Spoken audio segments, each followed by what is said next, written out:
if you'll come with me, you'll float too. You'll float too. You'll float too. You'll float too. You'll float too.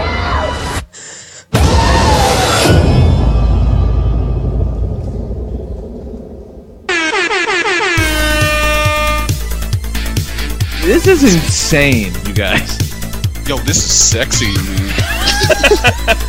Broadcasting live from the internet, it's Tuesday night, and this is the PanelsOnPages.com podcast with your host, Lee Rodriguez. At the end of the day, babies are terrible people, and I'm not sorry for saying it. Jason Knize. Motherfucker, I won best costume! Jose Guzman. Yeah, I know nothing about Firestorm except for his hat's always burning. And Kelly Harris. Boy, love, it appears we got a penis in the mail.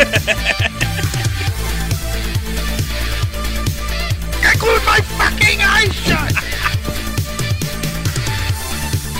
I just want to see all these Yelp reviews of Jose's jizz. Oh, sorry, I knocked over the salt. Like you had anything better to do.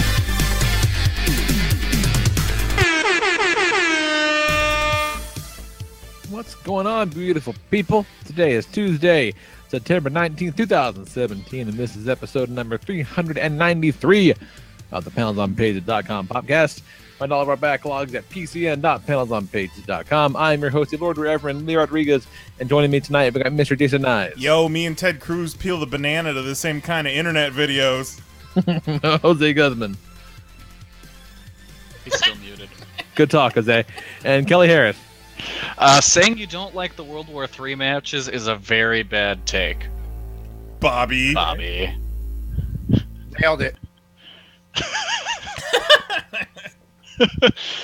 So for those of you playing at home, when we don't want Jose to mute, he mutes. When it's vitally important that he shut the fuck up, you hear him making sandwiches and having conversations. Gotta be consistent. The podcast in a long time. I don't know how I stumbled upon it, but I re-listened to the old Suddenly Pasta Salad commercial the other day. Classic stuff. Ah, good stuff. Oh, man. Been a couple weeks. We're off last week for two very different reasons. For me, I had to be out because it was my daughter's birthday. She's 10 years old now. Can't really talk about it. Fucking me up a little bit. But mostly because you fucking guys, Jose and Knize, were balls deep in a hurricane, which, boy, did that give me some level of anxiety, let me tell you. I was not enjoying watching the updates. Like, how are my boys? They're okay? Okay, good. They're still good. We're still all right. Okay, good.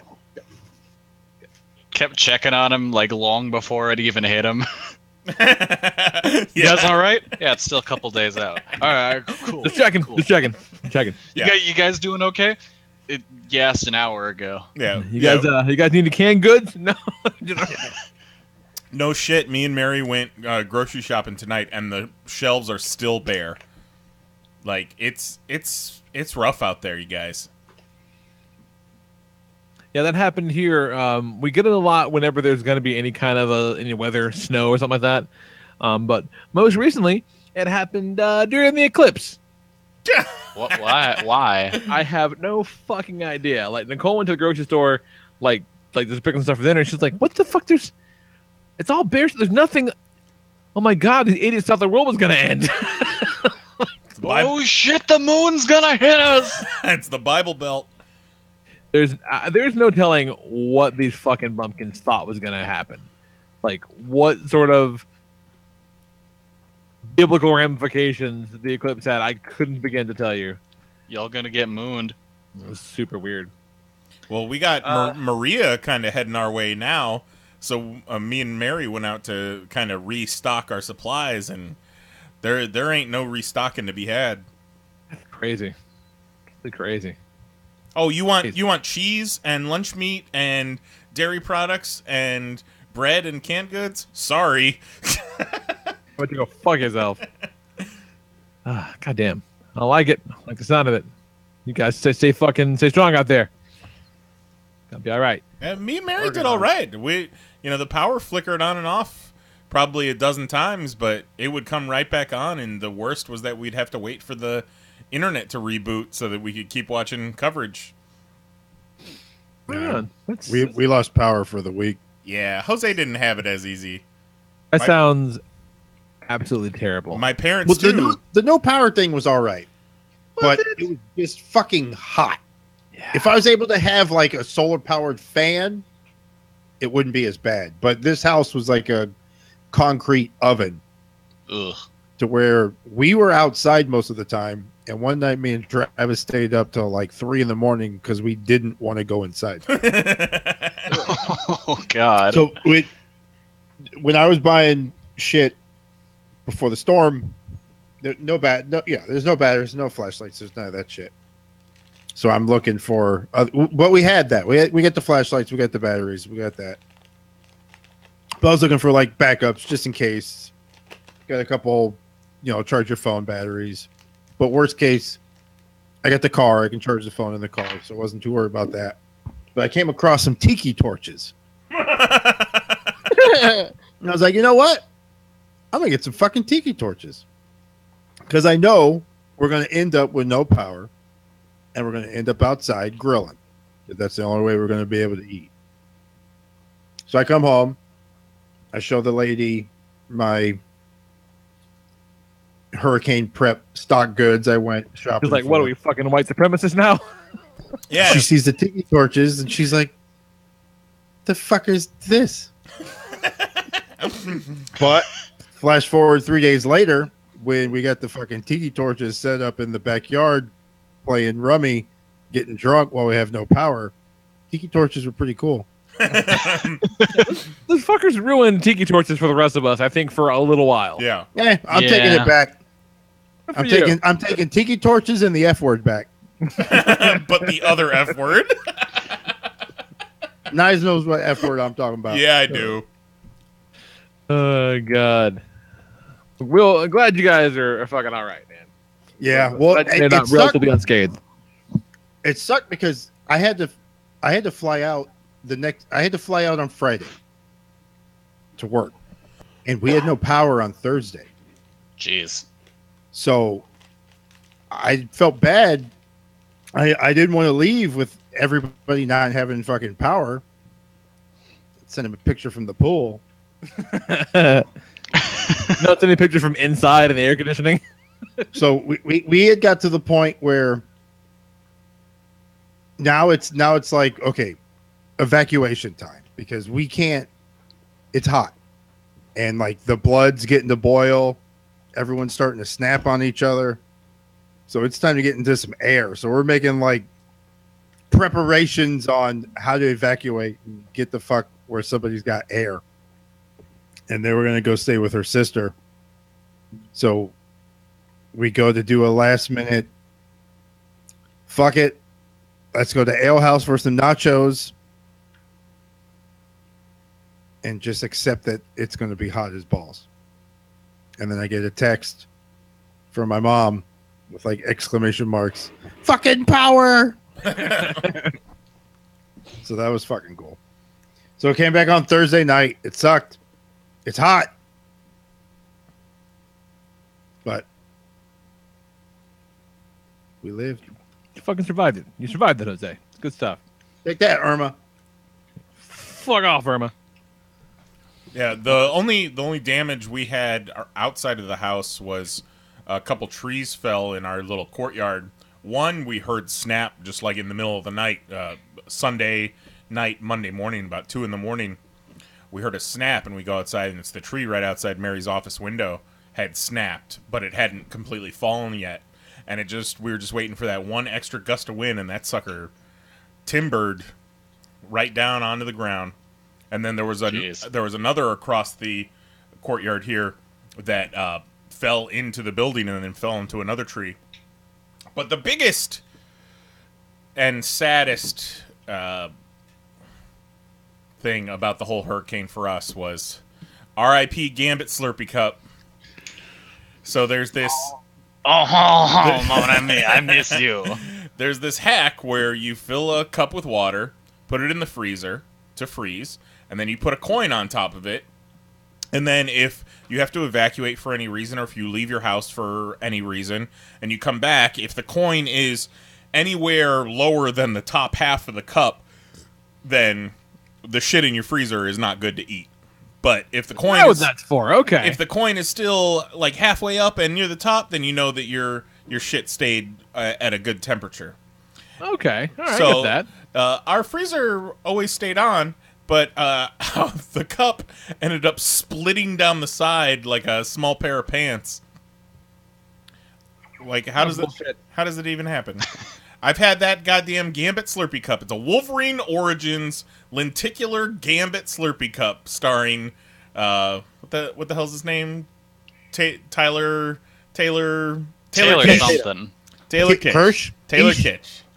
Yeah, so, that came out in 2009, so that's a goddamn 8-year-old Slurpee cup I've been carting around from place to place, and it took Hurricane Irma to take it down. Yeah, we've got a couple of cup still too, and I would be really bummed out if they got broke at this point. I still got my my Sabretooth. But Gambit was my favorite. So yeah, we didn't have Hurricane to fight with, but I was dealing with my own personal battles over the weekend because we had Zoe's birthday party, and we rented out the movie theater again, which is a rad thing to do. Yeah, it is. You all went and saw it, I'm assuming. We saw bunch of 10-year-olds saw it. They're actually playing it, which really bummed me out because I would like to see that movie again. Instead, the kid wanted to watch the goddamn Emoji Movie. Well, why? Because she's fucking. Because she likes poop. Yeah, she's a poop freak. And like, you don't think the Emoji Movie is gonna be good, right? I mean, it's obviously not gonna be good. There was a shot in the dark before it came out that it had like a Lego Movie chance of being good. No, it didn't. It wasn't good. Like it's bad on a level that I really couldn't comprehend, and like to the point where when Jackson's kind of being an asshole, we had to leave. I was fucking relieved beyond words. I could leave the theater because it was so fucking dumb and bad, and like it doesn't even properly make use of its gimmick. Like the people that, the whole thing is, yeah, they live in a fucking text app and their emojis and shit like that, blah blah blah. But like, the rules of their world make no sense. Like the rules of their world make no sense. The way that they try to relate their world to the way that cell phones and the internet actually work doesn't make any sense. Like, they're trying to get out of the phone. Like, let's just go to the piracy app. I go, what? There's no piracy app, you fucking idiots.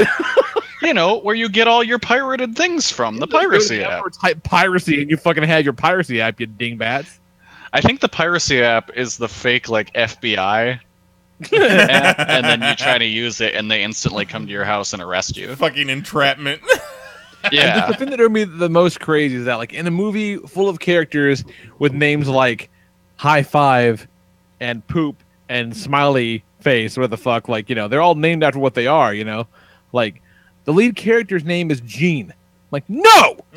No, like, there's one fucking guy with a name? No. I thought he was. No. He's the meh Smiley though, right? Yeah, well, he's supposed to be a meh. His parents are both mehs, but he I don't know. He likes to laugh and shit. So, like, I don't know. Like, if people start kind of falling out, and like, I asked my friend Jennifer, I'm like, okay. What the fuck? What did they fight in the third act? Like, what was the fucking conflict? Because I'll be goddamned if 2/3 of the way through this piece of shit I can even tell you. She's like, I don't know. It's about like, I don't know, being yourself and shit. That sounds right. Yeah. Just because you're a bad guy does not make you a bad guy.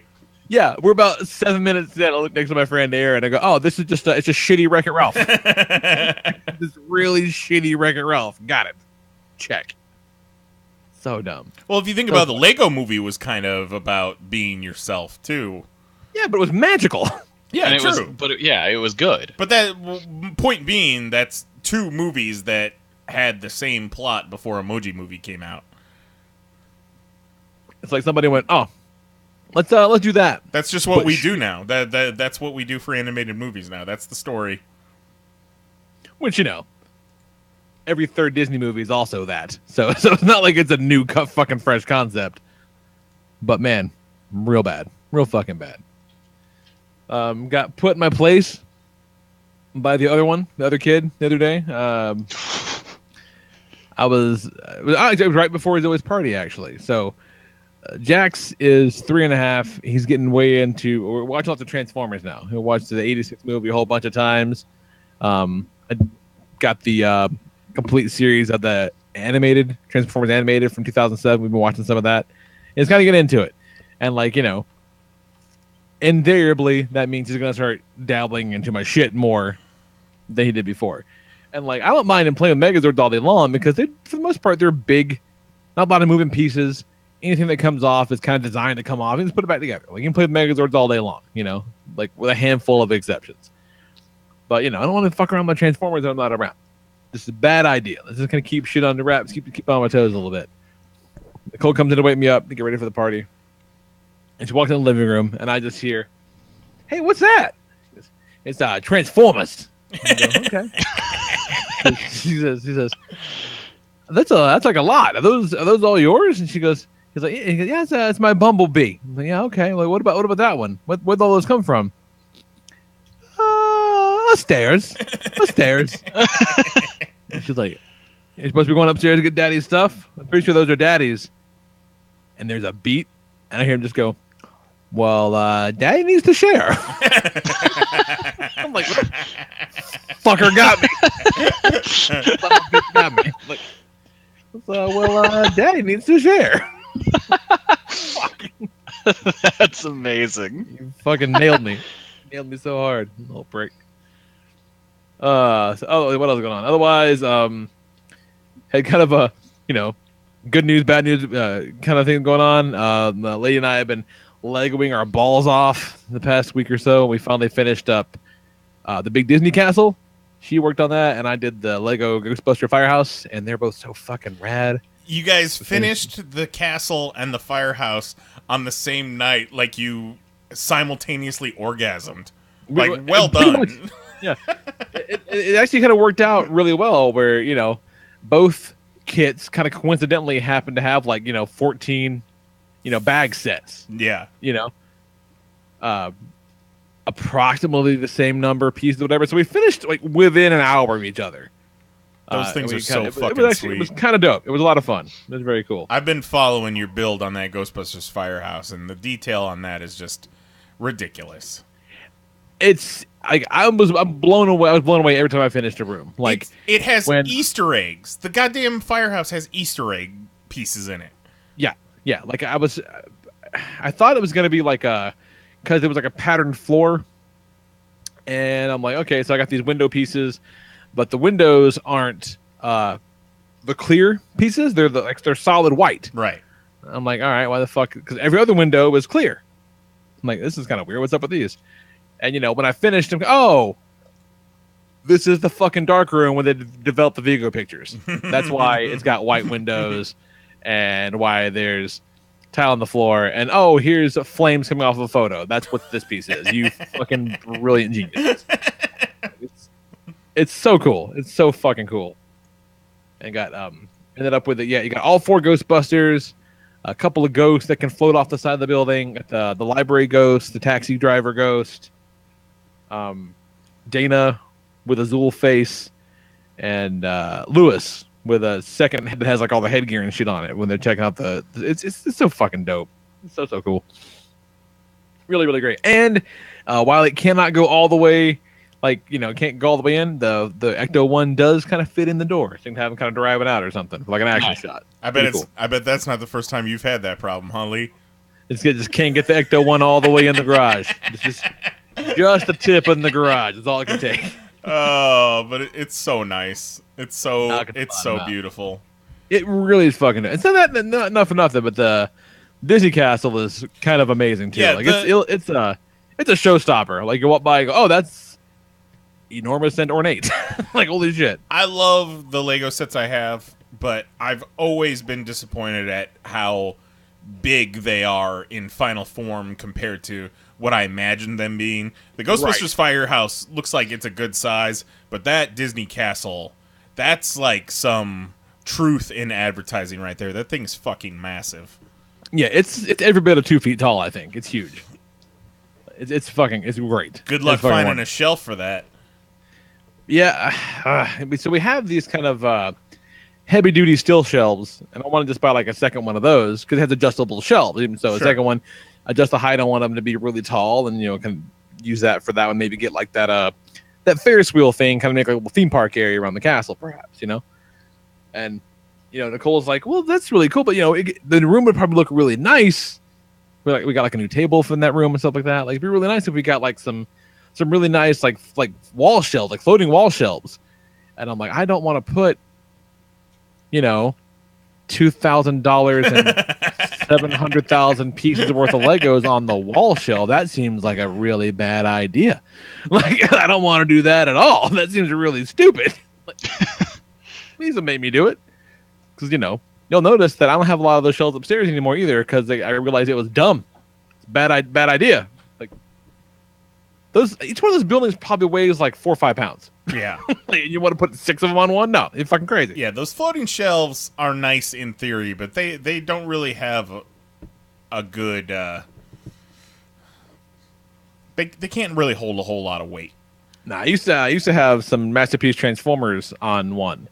And I walked by one day, so I was kind of coming like, a little too much space between the top of the shelf and the wall to make me comfortable. Like, oh, that's like $1,000 in Japanese Transformers. Let's put these fuckers somewhere solid. Like, see you later, floating shelf. It's been real, but no, fuck you. No. Yeah, try putting 3 books on a floating shelf. You're gonna have a bad day. Yeah, right. Yeah, now imagine putting a Lego castle that you spent 24 hours to build to the tune of like 4,600 pieces. Yeah, you have fun with that. Oh, you mean something that can just fall apart? Yeah. Fucking, I love her. That's a bad idea. that is an empirically bad idea. So I look forward to losing that conversation. I look forward to 1, losing, and 2, hopefully being wrong about the consequences. So, knock on wood for being wrong. Yeah, and then last thing, just because it's bumming me out and I want to share, fucking I'm on. I am like 10 days into a 30-day antibiotic prescription. Oh, fun. Yeah, I fucked around and let like a UTI go too long. Oh. So now I have a prostate infection. Oh. Yeah. Getting a little super fun. Getting a little yeasty down there, huh? No, it's super fucking fun. The guy's like, yeah, it's great. Fucking super. So you gotta go in the butthole and massage that thing, man. It was not a good time. It's a PSA. Uh-oh. Don't fuck around with your plumbing, kids. We got the title. UTI ain't no lie. Fucking jump on that immediately. Don't fuck around, everybody. That's a little message from me to you. So, what you got going on, Kelly? Not a UTI. Good for you. Fuck, what have I been doing? It's been a pretty uneventful, 2 weeks since we've last done a show for me. I've been playing a lot of Monster Hunter Stories since that came out on the 3DS.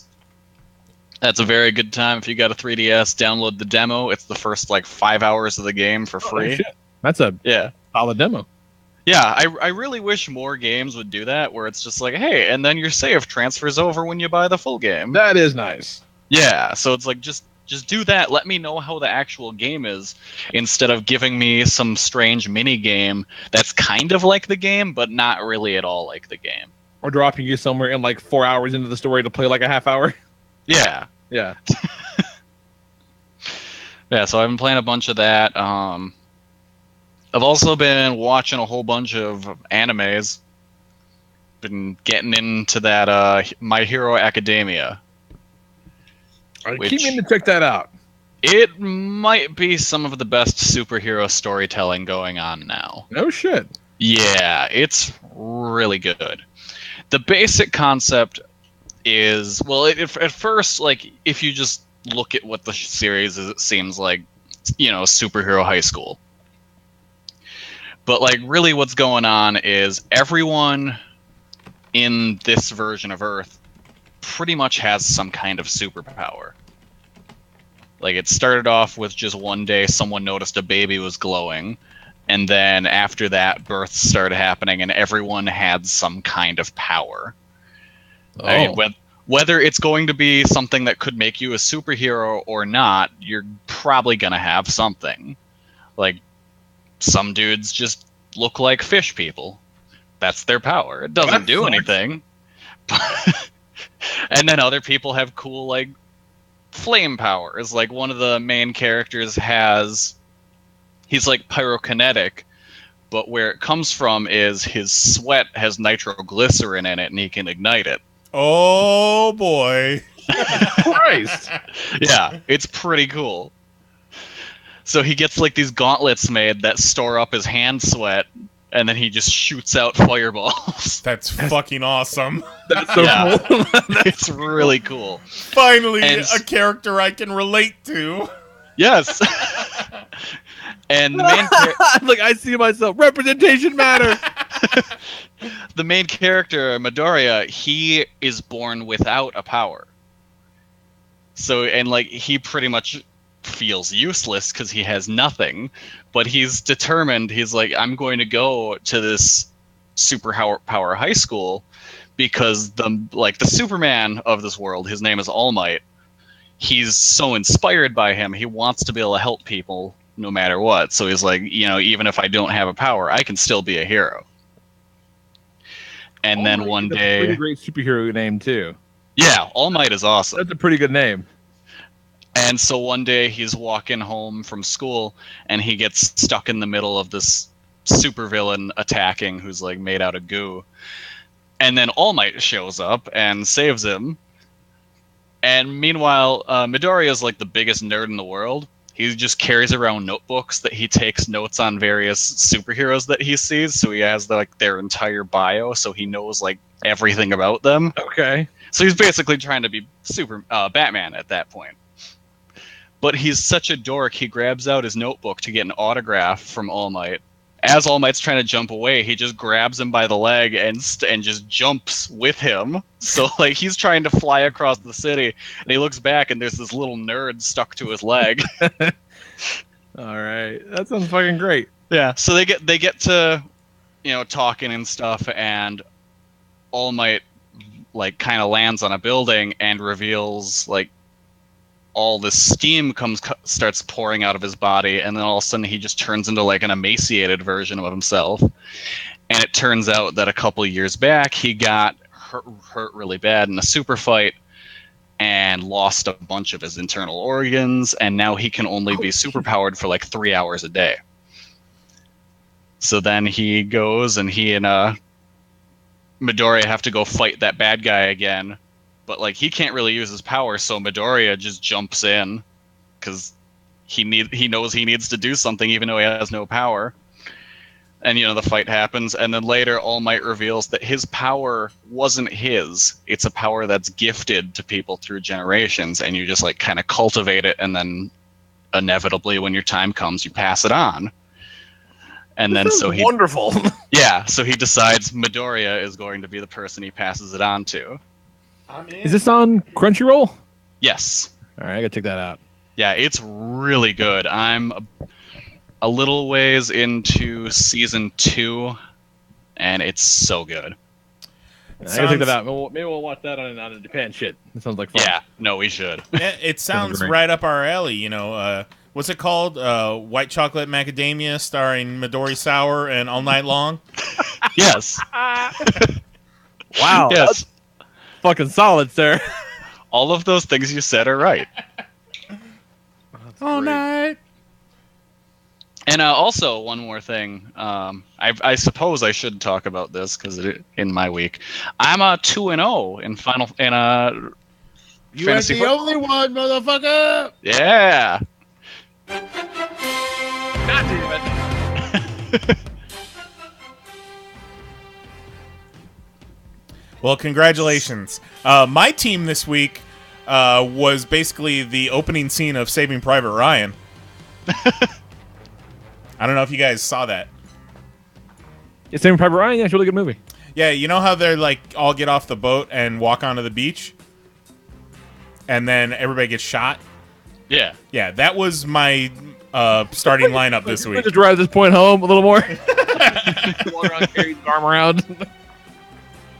Just wanted to make sure everybody caught my drift. So I was amazed that I won this week, even though my defense scored -1. After scoring 29 points the week before. Jose's 2 weeks in a row scoring over 100 points. Like he's at the top of his class right now. I look forward to him fucking it up somehow. And also, I do like how he was adamant at the start of the season that this season was going to have an asterisk next to it. Yeah, it doesn't count.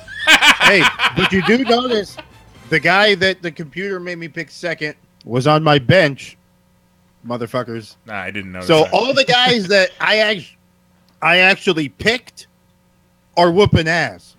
That's all I'm saying. So I gave everyone a fucking 2-round head start. And you're still killing us. Yeah, just imagine what I'd be doing with the guys I wanted. This is the replacements.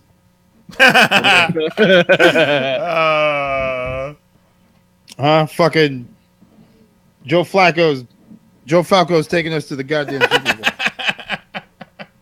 I fucking love that movie. It is a great movie. That movie's good. Well done. Well done. I'm waiting for my season to fall apart because I never have a strong start. I don't know, man. Kareem Hunt, that rookie, he's fucking this league up. He's the highest scoring dude. He just scores. The dude abides. Well, while we're talking about it, he didn't send in a voicemail this week, but Tito did send in a voicemail last week that we didn't get to play. If we would like to listen to it. Oh, sure. Sure. Gentlemen, this is your Fantasy Football League Commissioner, the one true Fantasy Football League Commissioner, Tito here, because there's only one true Fantasy League in PoP. That other one was nice and plaything, but the minute you let Mahoney convince you that Jimmy Olsen was the next coming of Larry Bird, your league lost all credibility. Anyway, back to some real shit. First week. Okay. Fantasy Football League. Wait. I don't know about real shit. Fucking Fucking the perspective. Yeah, we might as well be playing with Jimmy Olsen. Like, I would fucking pick up Jimmy Olsen on the waiver wire tomorrow if I had a chance. Or downtown Lois Lane. Quick rundown since you guys air past my bedtime. My team lost to Mary's team, Cooking for Robots Bloop, 81-76. Put respect on my name. Mel beat Klingon Hug Dungeon. That's Thatcher's team, 80-75. Gem and the Denigrams, Juan's team, beat out Turd Ferguson, Goat's team, 70-58. Google Voice translated to that to Kurt Ferguson Goldstein. Goat with the low score of the week. Los Ingobernables beat out the Gotham Rogues 85-83. Jose's Los Tres Savages beat out Drax's famously huge turds. Jeremiah Vetter's team. Yeah, that is the team name of the year, is Drax's famously huge turds. 111-97, the highest scoring game of the week. And Utopia X-Men, Gino's team, beat out the Shelbyville Sharks. Matt's team, 81-60. The big loss of the week, while Jose won, he lost his first overall pick to the IR. Yeah, that sucks. So let's see how Jose comes back from that. Oh, right, we know. So we know how he update came back from that. Speak to you guys next week. Love you guys. Bye. So that's that. Yeah, that does suck. The first guy I picked, back the number one scoring guy from last year, out first week of the game, dislocated wrist, needs surgery. Won't be back until like December. You know, I just don't like how the NFL just chews these guys up and spits them out. You know, they're always just getting injured. They're getting concussions. They're not getting jobs because they're sitting during the national anthem. I think, you guys, we need to band together. We need to boycott the NFL this year. We need to cancel this season of PoP fantasy football and, you know, do something socially conscious for once. I'm way ahead of you. All right, then Jose and I do a playoff for the belt. No. With that. No. The belt is No, sir. That belt will have a new location this year. Let that be known. But don't worry, you can come over whenever you want and look at it. And that invitation goes to anyone out there. All of y'all can come look at the belt. Just give him $5 first. I'll have it proudly displayed on my new bedstand. Bedstand. Jesus Christ. So aside from fighting off the weather, Knize, how we doing? All right. So I signed up for a VPN this week because there's been a lot of stuff that I've wanted to watch that I haven't been able to watch because we've got actual, like, real internet now, not some backwoods garbage that they don't care the crap that I download. So I've been reluctant to pirate things. So I finally signed up for a VPN, and I was just downloading the fuck out of shit. Watched Kong Skull Island. That's pretty good. That's a good time. I really liked it. It was fun. Some really good Kong stuff in there. Some good Samuel L. Jackson stuff too. The Jurassic Park callback was one of my favorite bits. Watched. What was that? I think I missed that. He says, "Hold on to your butts." Does he? Yeah. I missed. I must have missed that. Huh. That's cool. I was all about it. Me and Mary watched Get Out this past weekend, which was also pretty good.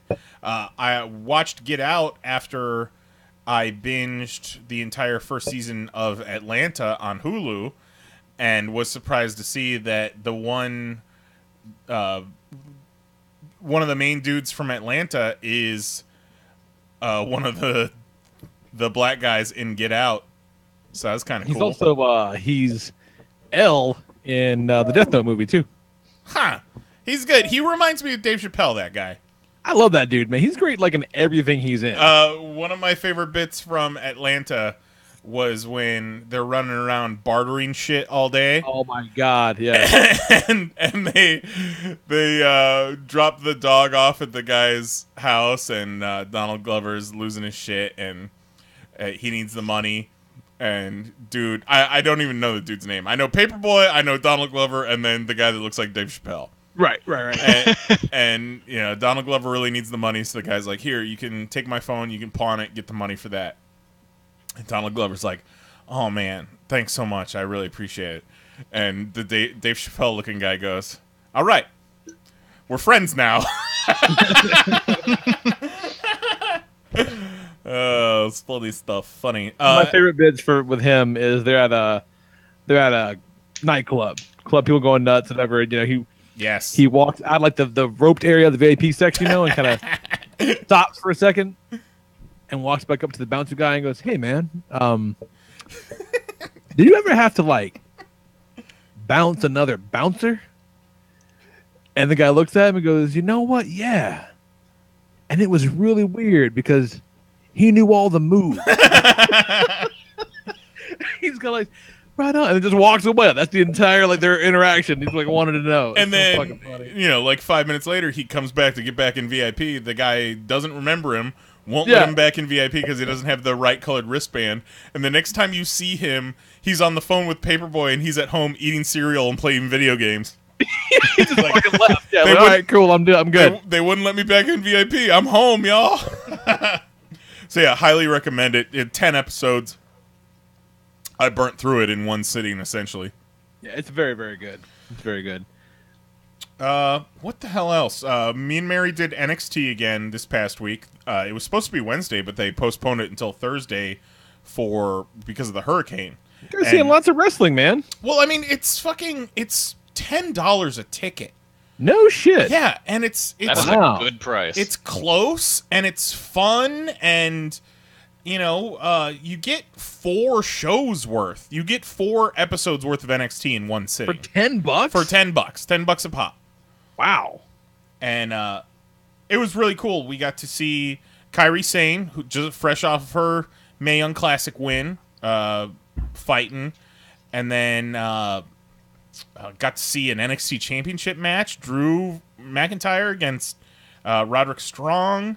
They're doing, because Asuka's moving up to the main roster. They're doing a 4-way at the next takeover for the women's belt. Kairi Sane is one of them, and then they're doing 3 triple threats for the other 3 spots. So we got to see a lot of sweet women's action, and it was just a good time. You could tell people were shell shocked from the hurricane, because we sat in a section. We were probably 6 rows back in the bleachers, and we got lucky because the people in front of us weren't really standers. You get some shows where every time someone comes out, everybody stands up. And every time a big move happens, everybody stands up. But people were just exhausted and tired and just pissed off from the hurricane. So everybody's kind of fucking chilled out. It was a good time, man. It was a good time. So keep an eye out for us on the next few episodes of NXT. That's a hell of a bargain. It sure is. Just the only drawback is sometimes you gotta deal with fucking marks, man. But not so much this time. It was a good audience. And lastly, Mary was playing a lot of Injustice 2 this past weekend, and she uses Justice 2 Electric Boogaloo. She uses Harley Quinn, obviously. And one of Harley Quinn's special moves is she throws a treat for the hyenas, and the hyenas run through and barrel through your opponent. Okay. And I was thinking about that. I was like, the hyenas have been a big part of Joker and Harley Quinn's characters since the animated series, and it's been part of comics. It really hasn't bled over into the movies at all, but just had to sit and think for a second. First of all, hyenas aren't really domestic animals. They're not really pets. Second of all, I don't believe that Joker and Harley would have the patience for a puppy, let alone some fucking scavenger hyenas, to be able to train them. Sure, they're evil hyenas, but you still have to form a bond and train these hyenas to not murder you and to murder other people. I want to see that deleted scene of Joker and Harley taking their hyenas to puppy boarding school or whatever. Fucking PetSmart obedience class. Yeah, exactly. Yeah, it's fucking funny. I don't even believe that the Joker and Harley could keep a ficus alive. No. Yeah, maybe it's the fact that you can weaponize them and makes it work out better. I don't know, but yeah, that's a very good point. Unless they use Smilex gas and there's a bond because of Smilex. What if they just got one already trained? Yeah, but still From, bad, the good guys train their dogs. So maybe there's a hyena rescue bad guy training center. Yeah, but and it's like a bad guy zoo where they just go shopping and they're looking for we have a nice rescued killer penguin here. So okay, well, I mean, you've got kind of an interesting point. The hyenas, their names canonically are Bud and Lou after Abbott and Costello, but maybe they're not the same hyenas. Maybe they go through hyenas 2 a week. Milo and Otis. And and Jose, there's some hyena Milo and Otis. There's some evil hyena trainer that just keeps supplying them with hyenas that, worst case scenario, the hyena turns on them and they shoot them in the face. But best case, this guy looks down at his phone, sees the J, and goes, "Fuck." Yeah, I got 2 more coming. All right. It's like, how many Mortys have died? Yeah. Get the fuck off the car, you rickless fucking animal! Right? Oh, that's good. And that's about it for me. That's all the hot takes I've got. That's a fucking scorching take, son. I like it. It's up to you, Jose. What the fuck you go? Hello. Yay! We can hear you. Hey. So what's up? Man, haven't seen this movie in forever. But over the weekend, saw Orgasmo. Classic. Again, which So is a good. classic. Classic. Which reminds me of the story back in the day when me and Mr. Knize, we saw it. And it was like, a high school get together or whatever. All the people are there. Yeah, it was like a sleepover senior year, co-ed sleepover. Ooh. And Yeah. we brought Orgasmo because it's a fucking blast. And everyone loves South Park. Right. So And then the ass fuck twins show up. we put it on in a group full of people. And just slowly as the movie went on, people left one by one. The room emptied. That movie's How a many fucking people classic. you still hang out with today? None of them. Fuck them. They weren't your real friends anyway. You're kind of right.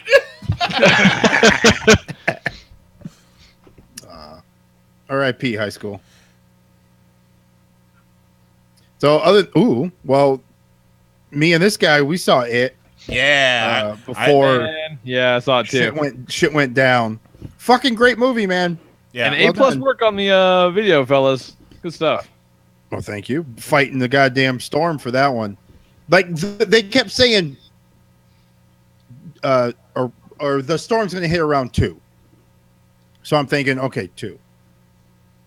So the night before, all they had to do was just export the first part and the second part, and then just put them together. Move on. We're done. Just put them together.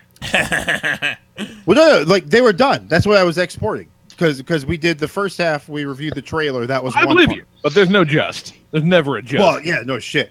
So set that to export while I'm sleeping, so that the computer does its job while I sleep, like it's supposed to do.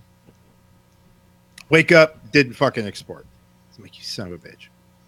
So that's a whole day of dealing with the export, and I'm just battling. I'm looking at the clock. I'm trying to finish this video before we lose power. I'm also trying to prep the house for a fucking storm. Jesus. And then I get it to a point where, all right, well, I'm rendering. You know what I mean? I can't work while I'm rendering. It's just rendering. So I go to lay down, and I put my face into the pillow. And then all of a sudden, I hear everyone in the house, "Oh, my God! Oh, my God!" So I get up, and I'm like, I can't see. I still can't fucking see what's going on. And they're like, the power's out. And I was like, oh, shit. I had no idea the power went out when it did because my face was in the pillow. And then when I get up, everything's still dark. So I'm flipping out, not putting the two together. We had already moved the bed out farther. So the bed wasn't in the place it was supposed to be. So then I remember, oh, shit, the fucking power's out. The thing's going. The laptop, the battery's funky. So if it's not, the only way I can use the laptop is if it's plugged in. But if it like power jolts and just turns off, everything is gone. It's system crash. There's no save point. It's in the middle of rendering. I can't save during a render. So I go to jump out of bed. I'm running into the fucking dresser because the bed's not where it normally is. So that space that is there from habit isn't there. I'm trying to rush out of the room. But luckily, the fucking laptop did its job. It stayed on. It worked like a fucking little good girl. Good girl. I'm petting my laptop. Well done.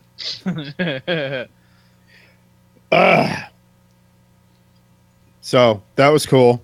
That was fun. Watch it. Watch the video. Check it out. We did a review.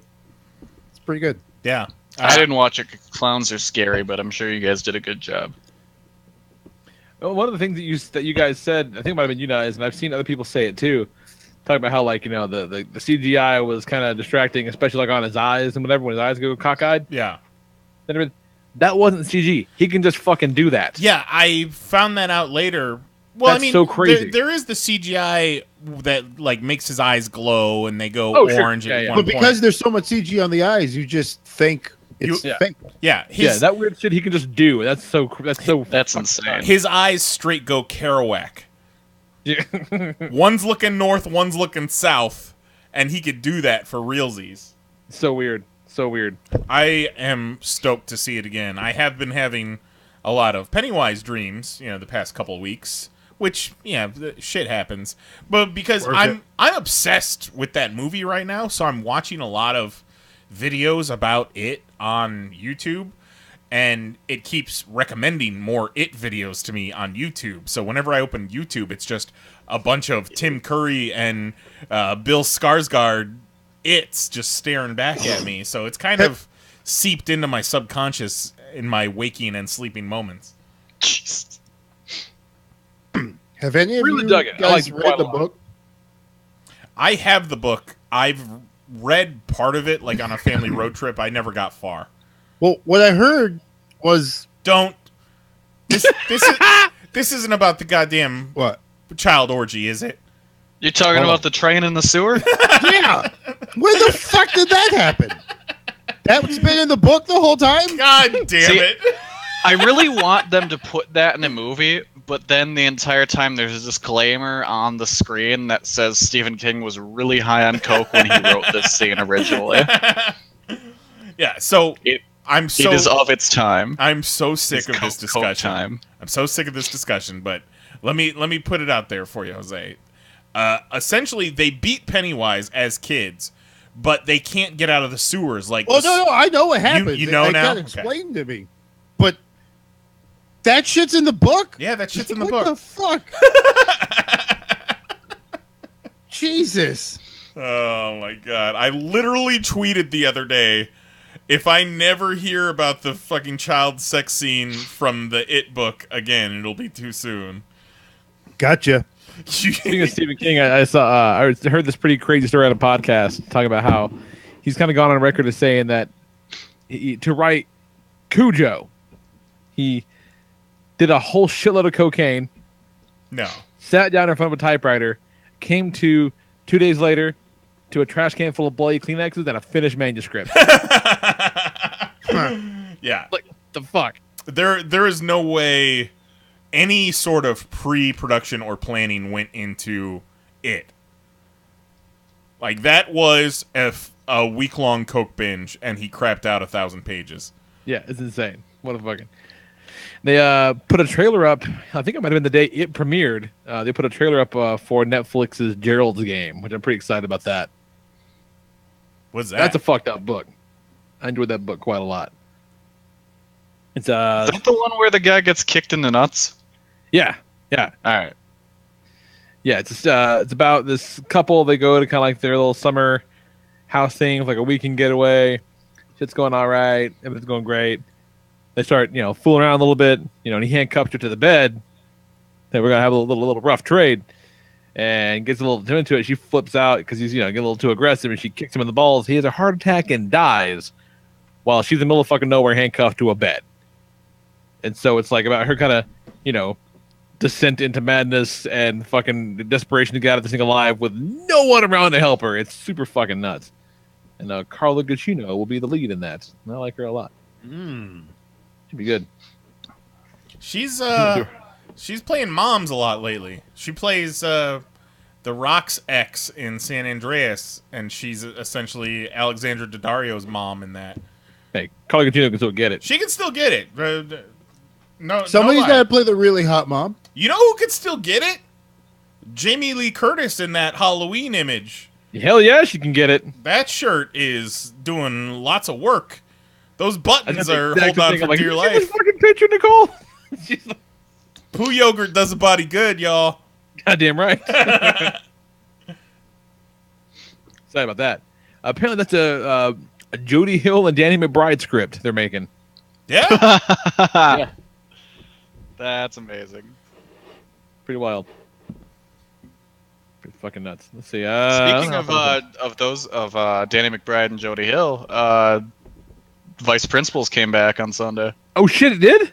Yup. Yeah. Oh fuck, I'm so in. I gotta watch that tonight. Oh, speaking of TV on Sundays, have any of you watched The Orville at all? I am going to. It's on my Hulu queue. No lie, like when I first started seeing trailers for it and started hearing reviews that it's not exactly a comedy and it's an hour long, I was like, "Oh god, this is a train wreck waiting to happen." But no lie, we've watched both episodes so far, and it's a pretty competent fucking show. It's not That's good to know. It's not Spaceballs. Like, it's legit Star Trek with a few Family Guy-esque jokes in it. Cool. I am excited. More excited to check that out than I was before. Even that's great. But I can't. I mean, I guess TV budgets have come a long way, especially with like all the CW shows. I just can't see it lasting long with all these sets that they build and all the special effects and all the makeup and prosthetics. Well, you say that, but I mean, not for nothing, but the fucking Star Trek shows lasted for years. Yeah. You know what I mean? Like, a Next Generation, granted, Next Generation looked pretty fucking good for a TV show. I don't know. That might not be a fair thing to say at this point anymore. I don't know. Hard to say. I was pretty skeptical, but we're kind of into it. And I think, didn't that Ghosted show also start? No. That comes out, I think, the second week of October. October 10th, maybe. Craig Robinson and Adam Scott as ghost chasers, essentially. Yeah. Good thing about the Orville is the first episode, Adrienne Palicki looks really good in her commander's uniform. And I'm just thinking to myself, oh man, they need an episode where she has to take some sort of like crazy decontaminating shower. And second episode, they already had her showing some skin, so it's working out so far. They did it. Jesus Christ. All right, let's see. I don't believe no, got no mail this week. You want to email us? Do so. Popcast@PanelsOnPages.com. Or leave the voicemail 616-951-1POP. We'll read and/or play them shits on the air. But for now, we're gonna take a break. While we're taking a break, you should go and watch Jose's video for trailer to release It. No bullshit. It's really quite good. It's really good. It deserves way more hits than it has, but we're not doing it for the hits, right? We gotta. Going to end up giving WB all that money, though. You fucks.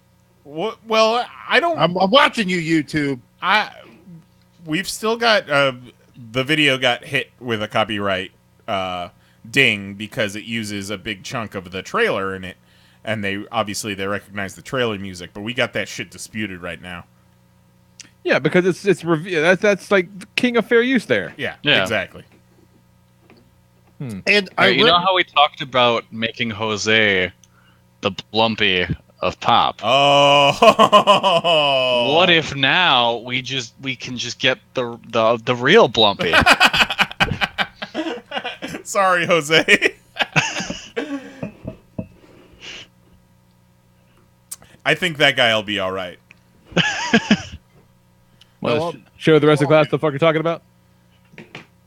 Kelly? The what culture thing with a bunch of the staff walked out, apparently. Yeah, I know that, but I don't think people. This is for them. Yeah, there's not much known. Some people are speculating those dudes split off to make their own wrestling company. I don't think that's right. The other people, the other camp thinks that they split off because they're tired of a bunch of money that should be theirs being funneled into this wrestling company. Oh, that seems right. I was under the impression that they were the driving force behind the wrestling company. Like, it was a passion project for them. I wouldn't think that like a corporate structure would put a whole lot of money into wrestling, like an actual wrestling show, but I don't know. Yeah, I've never been quite clear on what the business of that all is. Fucking more money, more problems. Am I right? Don't I know it? All right, let's take a break. We'll come back in a minute. We'll do the news, talk about a couple comic books, get the fuck out of here. All right, enjoy this. Love you. Bye. We'll do it live. Okay. What? Do it live! Break!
Ripped Apparel is your one-stop shop for limited edition t-shirts featuring all the crap that you already like anyway.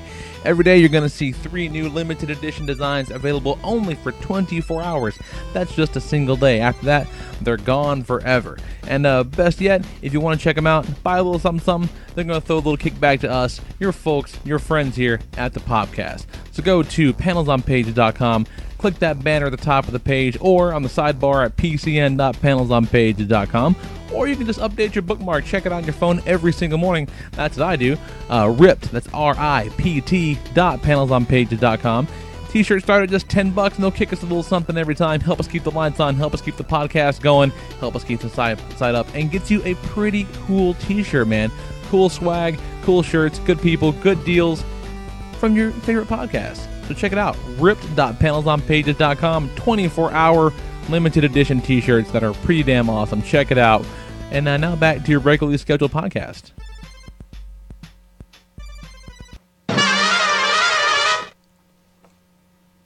That's a good little jam there. Yeah, you like that? Yeah, I think that one. Try hearing it 75 times in a row. I hate that we're triggering you with this music, Jose. I really am. I'm very sorry. Motherfucker, I edited that video. He's speaking hypothetically. I'm just saying. Good stuff. What's in the fucking news, Knize? I didn't actually write headlines this week because I got a late start, but I do have 6 solid-ass stories to talk about if you guys are interested. I am, in fact... Yeah, I could be talked into some news. All right, well, it's the Popcast. We talk a lot about pop culture and comic books and movies and TV, but for anybody that's listened to us for, longer than one episode knows that we sure do like toys on the Popcast. Lee with his Transformers and Kelly jerking off on his Amiibos and such. Covering them. But Toys R Us. Splat, splat, splat. Toys R Us has filed for bankruptcy protection. As of today, they've got a shitload of debt.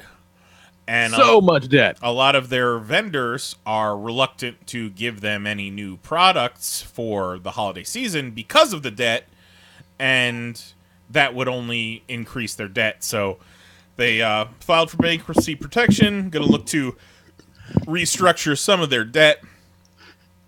And bless you. You can assume there will be probably some store closings in the near future. But for the foreseeable future, you should still expect a big old Christmas at Toys R Us this year. Maybe one of the last ones, but Toys R Us will still be around. Go out with a bang, motherfuckers! Let's do it.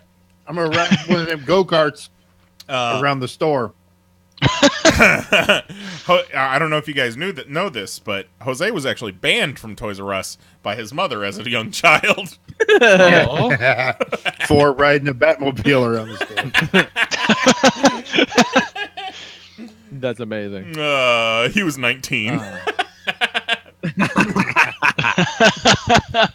I mean, one of the interesting things about this story is part of their debt is because of Bain Capital. Do you guys remember Bain Capital from fucking Mitt Romney? What's his nuts that killed KB Toys? Yep, Mitt Romney. Bain Capital, where they buy a company and then basically strip mine it and leave it for dead. So that's where a lot of their debt comes from, is Bain Capital fucking them in the ass. No shit. But to be fair, the writing has been on the wall for a while at Toys R Us. Like, I love Toys R Us. I still go to Toys R Us, but rarely do I buy anything at Toys R Us. I'm more likely to find something and buy something in the toy section at Target or Walmart than I am Toys R Us. I mean, our Toys R Us is actually fairly well stocked here, but like everything's a couple bucks more than it should be. Yeah. Yes. Like, not outrageous, but like just enough that like I will see something cool. I'll pull out my phone. I'll look on Amazon. See it's $6 cheaper. Oh, I can wait 2 days for $6. You know? And even when they clearance things, like, it's a joke. Like, our local Toys R Us still has the 2016 Ghostbusters action figures on clearance, but the clearance price is like $16 each. That is insane. Jeez. when that store burns to the ground, those stickers are still going to be there. That's crazy. But now, my Walmart clearance, those fuckers out for like $6 a year ago. Right. Yeah. Well, because Toys R Us has so much space that they don't necessarily need to fire sale things to get them out the door to put new product up because they got all this room. Right. But it also means they're not moving product. Yeah, big stores, lots of products, just, a shifting market, shifting demographics, because kids don't play with toys like they used to. Fucking trust me. It's weird. Like, I think my son's gonna be all right. He's already balls deep in all this nonsense. Yeah. He's gonna be good. He's already making daddy share. Yeah, he's already making daddy shares. He's very tactile. It is often like looking into a miniature version of myself. But with my daughter's like, she's 10. She's not been huge into toys for quite a while. And even like what kind of unknown certain terms kind of hit it around. Like I was feeling out to see how she would respond. I was gonna buy her a PlayStation for her birthday. Kind of she got a TV in her room last year, and they kind of let her play games in the room. And she basically was kind of like, I don't know that I would use it. I don't know. But she plays games on her phone all the fucking time, and her tablet all the fucking time. But young kids don't play console games like they used to. Shit's changing, man. It's not our time anymore. Yeah, no. But a PlayStation, I don't play a whole lot of games, but I have a PlayStation and we use it every fucking day. Because it's an amazing device, right? Yeah. Yeah. So it's weird. I remember when the Florida Mall Toys R Us, the Toys R Us that Jose and I stole the giant X-Men banner off of when the first X-Men movie came out. Nice. Fuck yeah, we did. Rebel, baby. I remember when that Toys R Us changed from the, where you walk in and it's just aisles straight ahead, where it changed from that to like the little sections where some aisles are going this way, some aisles are going that way. Right. And at that point, I was like, man, this doesn't feel right. This feels different. It wasn't my old Toys R Us anymore. Right. And I remember going down those long fucking action figure aisles that, back when I was a kid, they felt like they were 50 feet tall. Just stocked with action figures. And then it changed and it felt different. And ever since then, Toys R Us just hasn't had the same feel, but I still love going there. I still love looking. Like this year for my birthday, me and Mary went and got dinner, and then we just went to Toys R Us. I didn't buy anything, but it was a nice little evening spent walking around Toys R Us. And every so often they'll have good sales. Like they were always doing 2 for $3 or buy one get 2 free Infinity figures or something like that. Every so often you'd catch something. That's probably the most stuff we bought at Toys R Us over the past few years was Infinity. Yeah, especially once Infinity tanked and they're trying to get rid of those fucking toys. They were cancerous.